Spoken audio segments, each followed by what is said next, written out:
Olá, tudo bem com você, mulher, mãe, esposa? Vamos ao nosso bate-papo de hoje. Lembra? Uma vez por semana a gente vai se encontrar. Já peço para você compartilhar, comentar e por que não colocar o sininho aí para quando tiver já novos vídeos você ficar sabendo em primeiro lugar.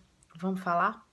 Vamos continuar falando sobre filhos, sobre maternidade, assunto que só eu mesmo quero falar, que nada, é um assunto que nos interessa bastante, né, mãezinha?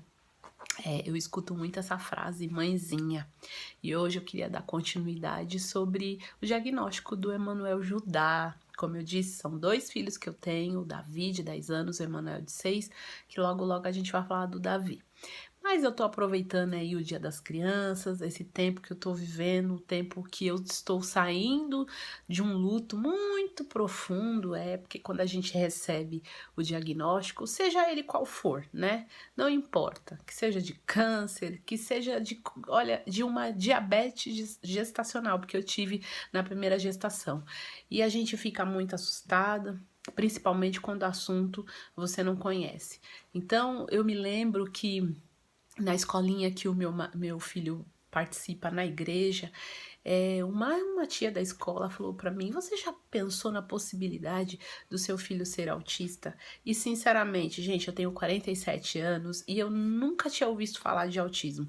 Para dizer que eu nunca tinha ouvido falar, eu me lembro que tinha um comercial que o Antônio Fagundes fazia, falando sobre uma fundação, né? E mostrava ali um jovem, não era uma criança, era um jovem, um adolescente, que ficava ali, né, falando, vamos dizer assim, com a mão dele, olhando num universo bem isolado. E hoje a gente percebe que esse universo, né, tá sendo desvendado. Por que eu tô falando isso? Porque os próprios profissionais, né, têm outro tipo de visão hoje, né? Você, quando recebe um diagnóstico de autista, Asperger, algum tipo de transtorno, no caso, Emanuel está diagnosticado como TDAH, que é o transtorno déficit de atenção, hiperatividade, que, sinceramente, né, é muito declarado, né, no perfil dele. E eu ainda, como mãe, já comentei que no vídeo anterior, tenho comigo sobre o autismo, que ainda não foi diagnosticado pelas evoluções dele, mesmo ele tendo muitas características, ainda não se dá para fechar esse diagnóstico. A gente percebe o quanto esses profissionais estão tendo outro tipo de visão, mas tudo isso é muito lento aqui no Brasil, né? Lá fora, nos Estados Unidos, você percebe a grande evolução e o que é investido, né? Porque o aprendizado é diferente, tem aquele que não fala, né? Que é não verbal. Então, assim, são várias características que nos levam num lugar de muita angústia como pais, né? A gente fica perdido. Então eu comecei a ler sobre isso, entender. Confesso que na hora que eu recebi aquela informação eu fiquei muito chateada, brava com ela, né? E depois eu fui conversar com ela, desabafar que aquilo tinha me machucado. Mas na verdade era algo que, como eu disse, desde o dia que ele nasceu, eu desconfiava de algo muito diferente no meu filho. Mas de verdade eu nem imaginava o que poderia ser.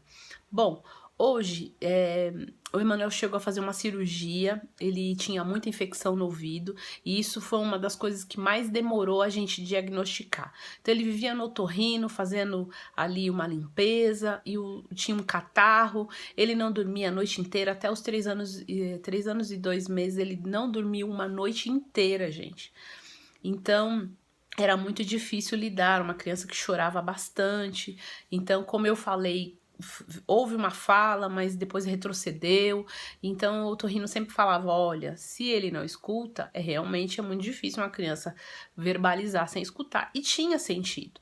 Ele fez a cirurgia, tem um tubinho, agora eu não me recordo o nome, mas que é colocado para não ter infecção, e o corpo expele depois de mais ou menos 1 ano e meio, no máximo 2 anos. Se isso não acontecer, tem que fazer outra cirurgia. Em 1 ano e 7 meses, o corpo do Emanuel expeliu. E quando ele saiu da mesa de cirurgia, eu tinha comigo que ele teria qualidade de vida, mas eu não achei que ele ia falar. E realmente isso não aconteceu. Ele teve qualidade de vida, desde então ele dorme a noite inteira, mas essa evolução da fala não aconteceu.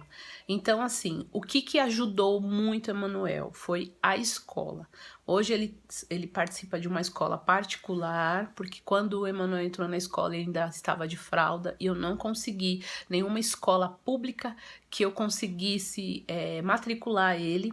Na ocasião a gente fica muito desesperada, a falta de informação é muito grande. Como eu te disse, não é só os médicos que têm dificuldade em entender todo esse universo, mas quem trabalha com educação, eu escuto muita queixa de mães, né, que tem os seus filhos ali colocado de canto, né, e não tem uma atenção merecida, né, falta pessoas especializadas nessa área. Isso é uma grande queixa e é verdade.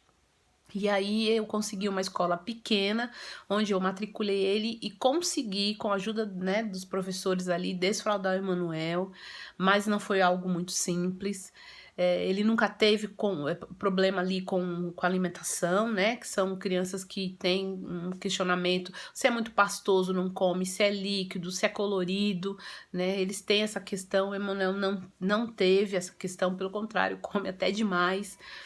Então são coisas que na nossa cabeça fica muito confusa, né? E tudo isso a gente vai aprendendo diariamente a lidar com isso, com a fala das pessoas, com o preconceito, com o pré-julgamento. Eu já fiquei meses dentro de casa com medo de sair na rua porque meu filho chorava demais e eu não saberia administrar esse choro e nem justificar. E isso é uma coisa muito difícil, é uma cadeia que você cria dentro de você e que realmente é um processo que você tem que viver, que é o luto, aceitação, entender. Hoje eu filtro muitas coisas, não assisto tudo, não busco muita informação, ainda acho que tenho dores, né? Mas ele faz terapia, faz fono, faz terapia ocupacional, passa na psicóloga. Antes da pandemia ele estava fazendo em grupo, teve alta para fazer individual, mas ainda não está acontecendo por causa dessa pandemia aí, está tudo online, que é uma outra questão que em outro momento quero falar com vocês, mas que infelizmente com todos os esforços dos profissionais não dá muito certo. Hoje, mais uma vez, eu encerro por aqui o nosso bate-papo, mas eu quero dizer para você que eu estou adorando poder compartilhar contigo esse assunto que é muito sério, muito real. E você? O que tem a me dizer? Como anda esse processo de entendimento do seu filho? Ele é uma criança especial? Não se culpe, não se culpe, você não está sozinha, é o que eu quero deixar isso bem claro. Tenha uma ótima tarde, tenha uma ótima manhã, tenha um ótimo dia, Deus te abençoe e um grande beijo. Até o nosso próximo encontro.